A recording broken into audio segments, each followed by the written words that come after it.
What's up, guys, and welcome back to Beyond the Void Horror Podcast. My name is Alex, and today we're going to be doing a spoiler-free review of a movie that's called Live or Let Die. It's a German film. Let's check it out.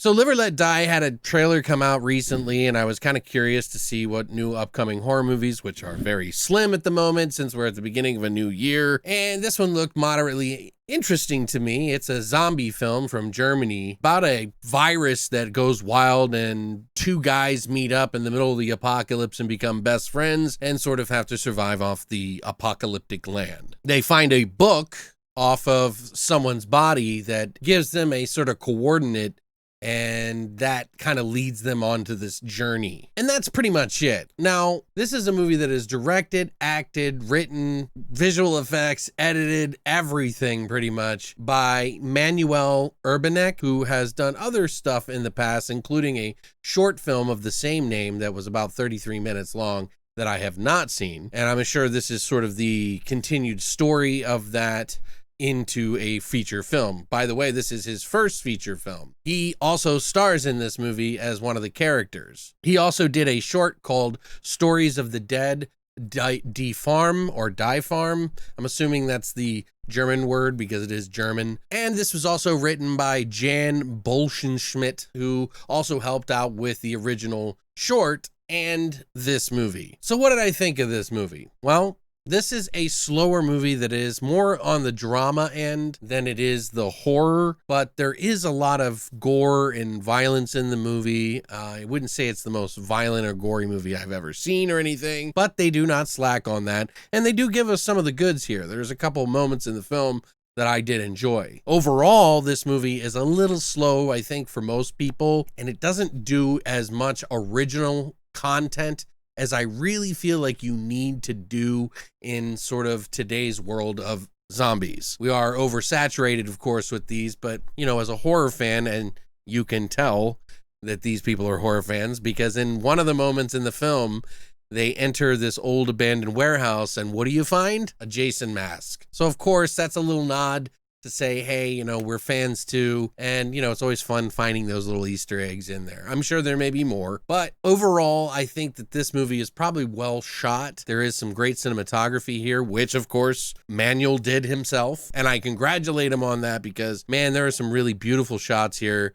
Whatever camera that he used and the sort of filters that he was using to kind of give that sort of bleak future, the apocalyptic feel. It's got like this blue tone to it, which is, you know, something that some directors like and some don't. Everybody has their own personal taste. I thought it did well here. We're not talking about a super big budget movie here either. This is a very independent film, especially when you've got one person doing pretty much everything. This movie has taken a long time to come out here in the US, as it was made in 2020, so it is now just getting to us here, and I finally just got to see it. Overall, I think that the movie's a little character-wise, I thought the characters are cool, but one thing that really bothers me, and I understand why people in other countries want to have like an English dub for their movies, but I'm not a fan. I like to feel the acting that the characters are giving.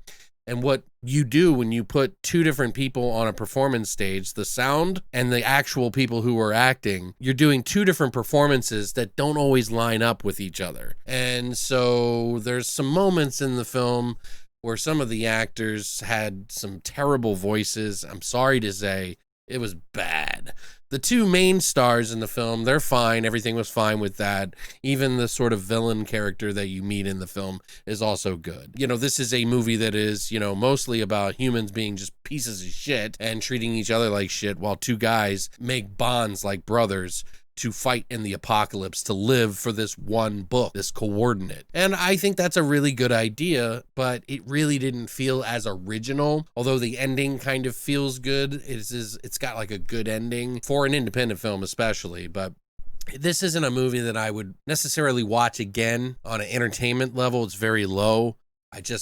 unfortunately just could not get into the film as much as I wanted to, but I can still see some of the technical aspects that are in here. Other than the dubs, which I can't stand in this movie, really bothered me. I really would have benefited from watching this movie in the original German language, and I hope directors or whoever's watching in the future, if you're gonna do a dub, that's fine for those people. But for those who really want to like soak in your movie and get the atmosphere and feel the acting out, I would highly recommend doing also a subtitle with the original German language and or whatever native language that you're using, because I think it's important. But yeah, this one's a little low on my list. There are some things that I really like in it, and I always try to put a positive note to it. But I would say that overall, this is 4 out of 10 at most. It is below average because it doesn't do anything original. There are some decent ideas, and I understand as a horror fan, I would want to direct a zombie film as well, but I feel like there needs to be that extra level of originality now to kind of make this a stamp on the world of zombie movies that we have out there. And unfortunately, this one just did not do that for me. I also have to score it low because the audio for me was just not great in the dubs, and it didn't give me, the opportunity. And I won't score low on this for that, but it didn't help. Let's put it that way. But, if you're looking for some zombie movie that isn't on an independent level and it is very kind of bleak and dramatic, you might be able to find some entertainment here. I rented it for $5.99 on Amazon. You can find it there if you'd like to.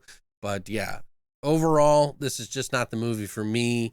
I think that, they obviously have an eye for cinema, and the editing was pretty decent. So maybe this just wasn't the film for them to make it blow up. It's just not for me. But yeah, what do you guys think? Have you seen the trailer for this? Have you looked it up? Have you watched this? I would love to hear what you think about this movie in the comment section down below. I always include the trailer if you want to check that out. But other than that, thank you guys so much for coming by. And as always, long live the Volvo.